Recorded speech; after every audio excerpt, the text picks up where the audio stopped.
Hello students, कैसे हैं आप सब बच्चों। आज हम इस लेक्चर में vector form of Coulomb's law को सीखेंगे कि कैसे वेक्टर फॉर्म में हम कूलम फोर्स को निकाल सकते हैं। Because force is a vector quantity, so it has the direction with its magnitude.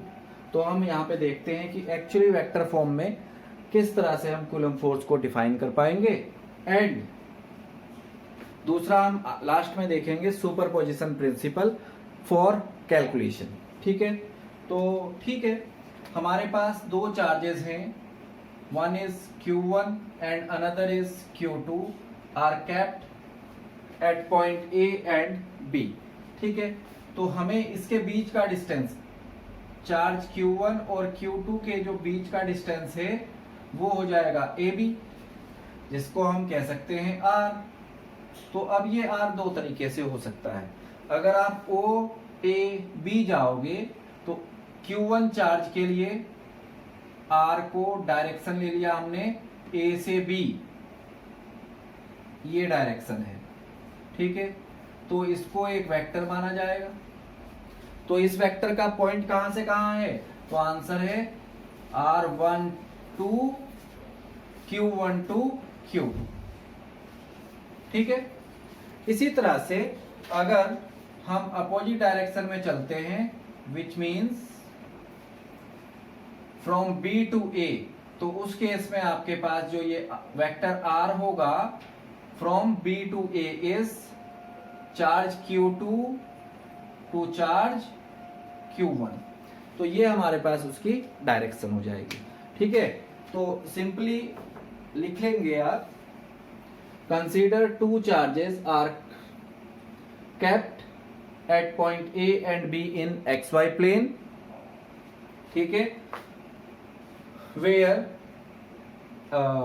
distance of charge Q1 from origin is R1 and charge Q2 is R2 respectively। Therefore from figure,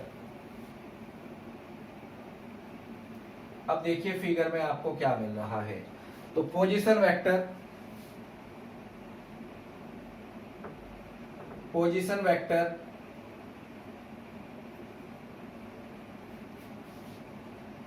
OA, जिससे आपको क्या मिल जाएगी value, vector R1, and position vector OB, यहां से आपके पास आ जाएगा वेक्टर R2। ठीक है, and from here you will get position vector AB which is R12 and position vector BA जो कि हो जाएगा आपके पास R21। और बच्चों आपको पता है कि AB equal to minus BA होता है ना। तो आप यहां से कैलकुलेट कर सकते हैं that R12 is equal to minus R21। तो ये एक रिजल्ट आप बॉक्स में बना के रख लीजिए, लास्ट में हम इसको कहीं पे यूज करेंगे। ठीक है, अब देखो हमारा ऑर्डर ऑफ मूविंग कैसा है। इनिशियल केस में हम O से A B तक जाएंगे। ठीक है, इन ट्राइंगल OAB, ये हमारा चलने का तरीका है। क्या यूज कर रहे हैं, ट्राइंगल लो, बाय ट्राइंगल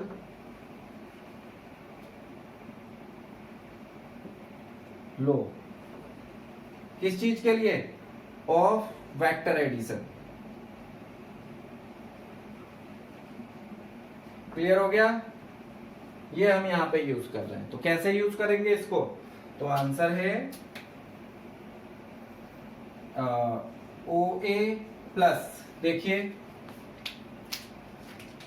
पहला हमारा ऑर्डर है from O to A and then we turn and moving towards A to B and then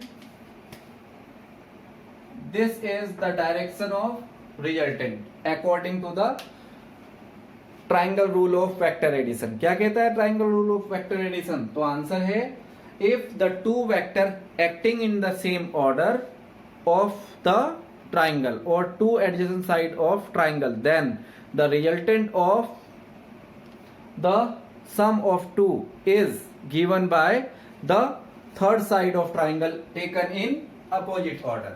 ठीक है, तो OA प्लस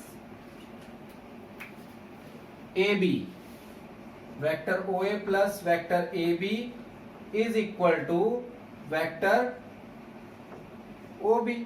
जब आप इसको सॉल्व करेंगे तो हमें चाहिए एक वैल्यू वेक्टर AB का, जो कि हो जाएगा आपके पास vector OB minus vector OA। ये रिजल्ट क्या आ रहा है आपके पास? तो आंसर है this result is vector R12 is equal to vector 2 minus vector R1। ठीक है, ये आपके पास एक रिजल्ट बन जाएगा। ठीक है, नेक्स्ट देखिए, एंड इन ट्राइंगल OBA, अब हमारा जो मोशन है वो कैसा है? O से B to A। ठीक है, तो इसमें हमारे पास क्या हो जाएगा? Vector OB plus vector BA equal to vector OA। अब ऐसा ले लिया हमने रूल, यहां से इस तरफ और ये रिजल्टेंट का डायरेक्शन, तो यहां से आप निकाल लोगे वेक्टर BA, जो कि आपके पास आ जाएगा vector OA minus OB।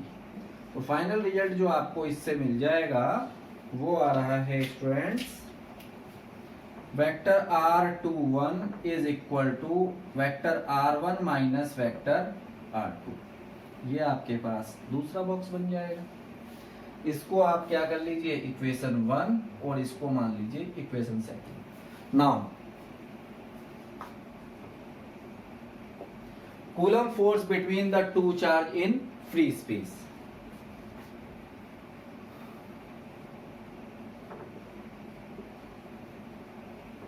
Coulomb's force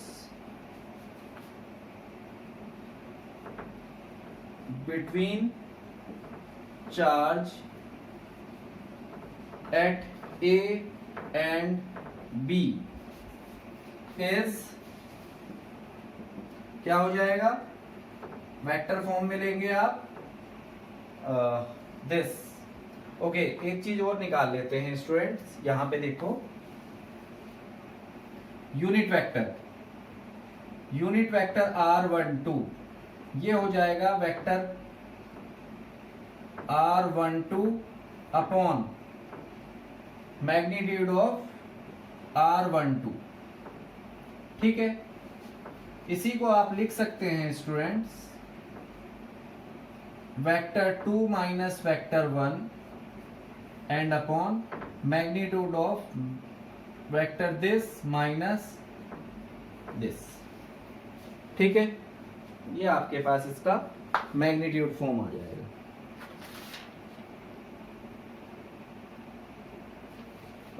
One minute. This much is the vector form, and vector R21, which means unit vector of R21, vector R21 upon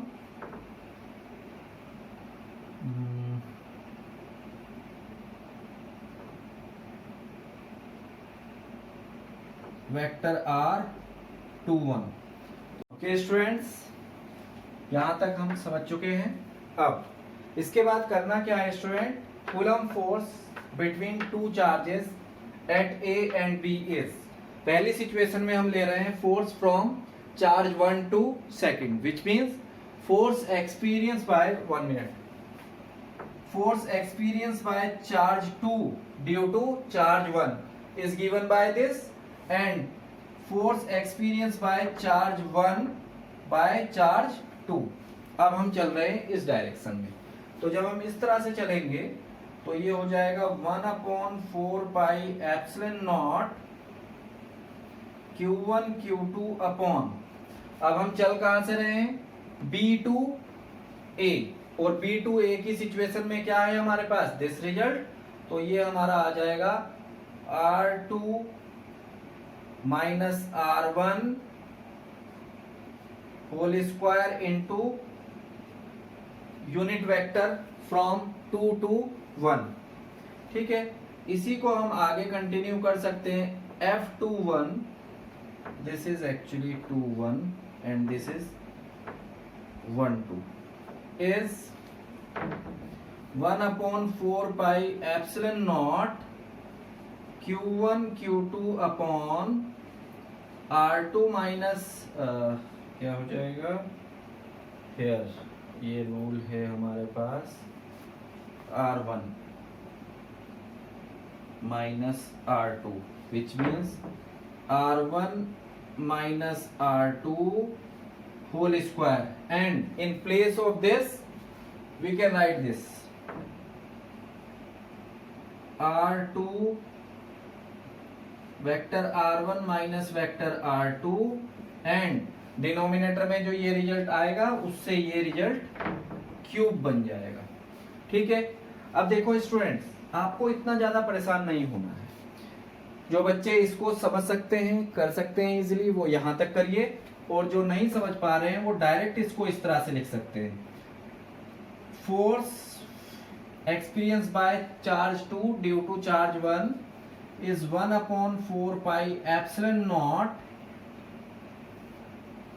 Q1 Q2 upon R square vector R cap, ये एक force हो जाएगा। ठीक है, और you can use here R12 cap, और यहां पे भी आप यूज कर लीजिए वेक्टर R12, ये एक रिजल्ट है। ठीक है, एंड दूसरा जो आपने ये निकाला, इसके लिए आप यूज कर सकते हो F12 force experience by first due to second 1/4 pi epsilon nought Q1 Q2 upon from 2 to 1, that is 2 to 1 square into R21 cap, ये हो जाएगा दूसरी डायरेक्शन में वैल्यू ऑफ फोर्स। यहां तक भी कर सकते हैं ये पूरा एक्सप्लेन करने के बाद, और ये भी। अब देखिए स्टूडेंट्स, यहां से दिस इज इक्वेशन बी, मैं अब आपको यहां से समझा रहा हूं। देखिए, जैसा कि आपको पता है कि R21 is equal to minus R12। ठीक है, तो हम यहीं से निकाल सकते हैं relation that vector F12 is equal to minus vector F1। ठीक है,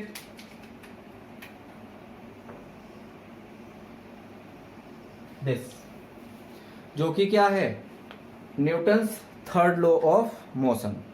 इसका मतलब Coulomb law is followed by और is obey the Newton's third law of motion. Clear? So this is how we can write the Coulomb force in vector form. Thank you.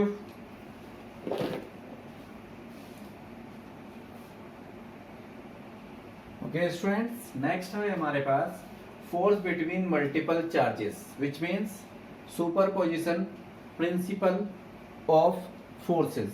ठीक है, ये हमारे पास multiple charges है। At point O there is a charge Q1 is kept, और ये कुछ charges Q2, Q3, Q4, Q5, Q6 are near to the charge Q1 और neighbor charge Q1 at rest। ठीक है, तो सुपरपोजिशन प्रिंसिपल क्या कह रहा है, पहला स्टेटमेंट इसका कहता है the total force on any charge due to a number of charge at rest is the vector sum of all the force on that charge due to other charges taken one at a time। ठीक है, which means the force due to individual charge। ठीक है, जैसे कि Q1 और Q2 के बीच में कोई पर्टिकुलर फोर्स लग रहा है, मान लेते हैं कि ये वाला जो फोर्स है ये 5 न्यूटन है। ठीक है, charge are unaffected by the presence और एब्सेंस ऑफ अदर चार्जेस। मतलब जो ये अदर चार्जेस है, मान लीजिए कि ये Q1 Q3 पे 3 न्यूटन का फोर्स लगा रहा है, इसी तरह से 4 पर 5 न्यूटन, 6 न्यूटन और 6 पे 8 न्यूटन का फोर्स लगा रहा है। तो रूल कह रहा है कि there is no change in the force between the two charges in considerable, which mean जिन दो चार्जेस की हम बात करेंगे उसका चार्ज कोई डिस्टर्ब नहीं होने वाला है, उस पर कोई फोर्स। तो इसके लिए हम वर्ड यूज कर सकते हैं force F1 is equal to, मतलब force experience by a charge F1 is equal to vector sum of, which means F12, F13, F14, F15 and F16, ये होगा पहला स्टेटमेंट।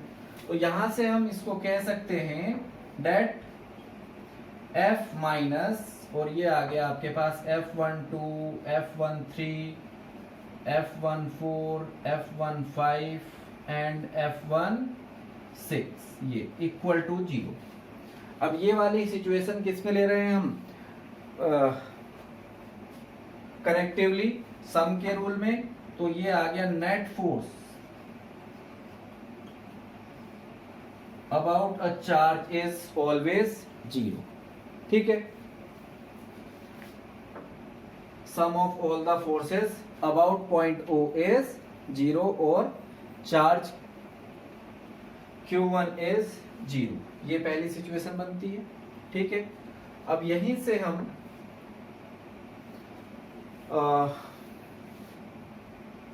कंडीशन को डिराइव कर सकते हैं। मान लीजिए कि टू फोर्सेस वर्किंग में हैं, ठीक है। कंडीशन ऑफ इक्विलिब्रियम क्या है? कंडीशन ऑफ इक्विलिब्रियम, तो आंसर है अगर दो forces F1 and F2 acting at a point F2 acting at a point charge in opposite direction,